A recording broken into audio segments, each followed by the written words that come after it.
put yourself in the shoes of Job. In one day, all that was dear to Job were taken away from him. Forget about the wealth, the mass of wealth that he had. He lost all his 10 children at once. He was at his lowest level in his experience with God. But you know what? Even his wife was tempting him to forsake God. You know what Job said? Even though he slay me, yet will I trust in him. Amen. That is faith in God. That is real faith in God.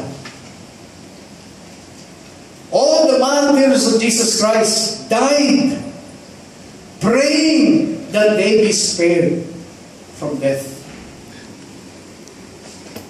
Pero namatay sila lahat. Kaya nga tinawag na martyrs eh. Dahil namatay sila lahat for the sake of their faith in Christ. Why did God not answer their prayers?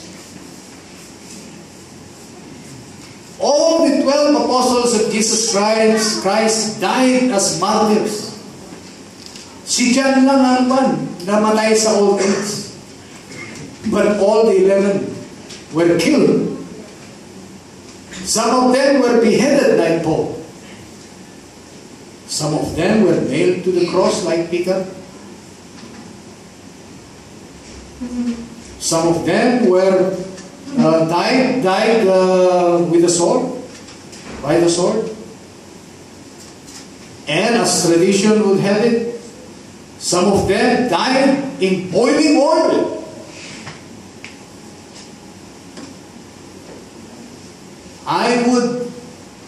I would never think for a while that they did not pray to God to spare them. Di ba yun naman ang natural na ako natin? Pag nakaharap ka na sa kamatayan, you pray to God.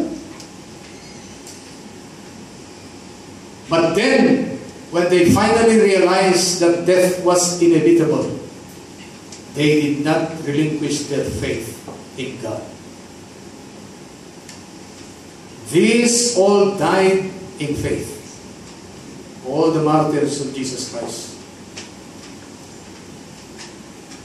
That is the real test of faith. When there is no emotion, when there is no hype, when everything seems to be contrary to what God has promised to you, and you still held on to your faith in God, that is real faith. Amen.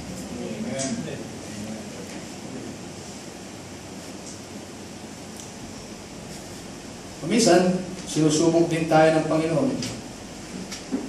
Lahat ng hilingin natin, binibigay niya.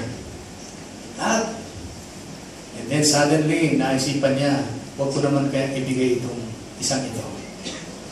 Nagtitiwala pa rin kaya. Marami pong dyan lang sa ganyan na upang. Nahulog. Hindi binigay ni Lord. Hindi na nakita sa church. Nagtampo. So hindi nasusukat dun sa, sabi ko nga, answered prayers are more as a testimony to God's love and mercy to us rather than the strength of our faith in God. Talagang mabuti lang talaga ang Diyos. Kaya sinasagot niya yung ating mga prayers, hindi sa dahil sa malaki ang ating pananampalataya. As sabi nga ni Jesus Christ, if you have a faith as big as a mustard seed,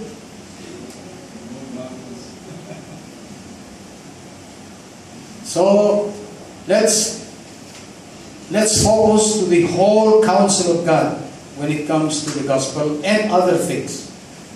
We only discussed spiritual tips, but there are other things we need to discuss. Amen. In the light of the gospel. And when we see the whole counsel of God, when and we see things through the gospel of Jesus Christ, then we get a clearer picture of the will of God. We get a clearer picture of the truth. Hindi yung isang side lang ng coin ang nakita natin. Right? And for one thing, dahil nga we are naturally disbelieving. Hindi natural sa atin yung manampalataya.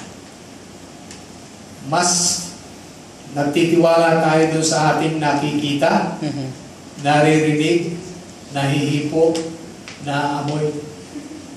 Mas nagtitiwala tayo dun. Talagang ganun ang nature ng tao. To see is to believe. Right? But then, when faith is tested, itetest yan pagka wala ka na talagang you cannot see any evidence of the presence of God. You cannot see, you cannot feel His presence. You cannot hear the still small voice of the Spirit. Parang abandon ka na. Will you still trust in God? Ewan ko sa inyo, pero ako naranasan ko na yan. Alam kong maraming sa inyo nakaranas na. Hindi mo maramdaman. Iniisip ko ganun siguro ang nangyari nung nasa cross si Jesus Christ. Kaya tuloy nasabi niya sa Diyos Ama, why have you forsaken me? Pero nung mamamatay na siya, Father, into your hands I commit my spirit. Hindi, wala siyang ibang tinakbuhan, kundi ang Diyos pa rin. Amen? Hanggang sa mamatay siya. Ganon din, pagka tinest tayo ng Diyos. Buti hindi pa tayo tinetest hanggang sa kamatayan. Right? Hindi pa siguro natin kakayanin, kaya hindi pa tayo tinetest. Pero, anong malay natin kung dumating? Na-testingin talaga tayo. Right? Yung mga test na napagdaanan natin, wala pa yan. Dahil hindi pa naman hindi pa naman umabot sa point of death. Yung test ng point of death, yun ang hindi. Right? But even then, we can always trust God and say with Job, even if He slay me, yet will I trust in Him. Amen. Amen. Tumayo po tayong lahat.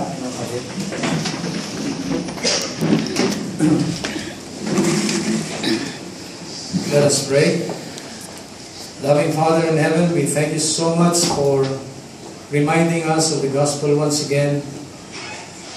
How that Jesus Christ came to this earth, lived, suffered, died, and rose again, that we might have salvation, and that fellowship with you for all eternity can be secured by Him.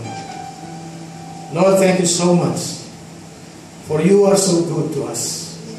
Unworthy as we are, Lord, you have cared for us so much as to give your only begotten Son.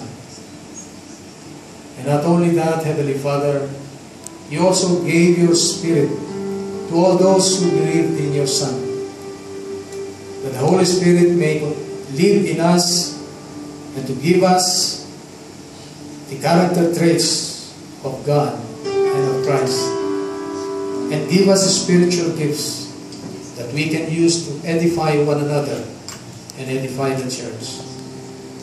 Lord, we thank you that you have focused our eyes again, our eyes of faith, to the real center of our message, to the Lord Jesus Christ.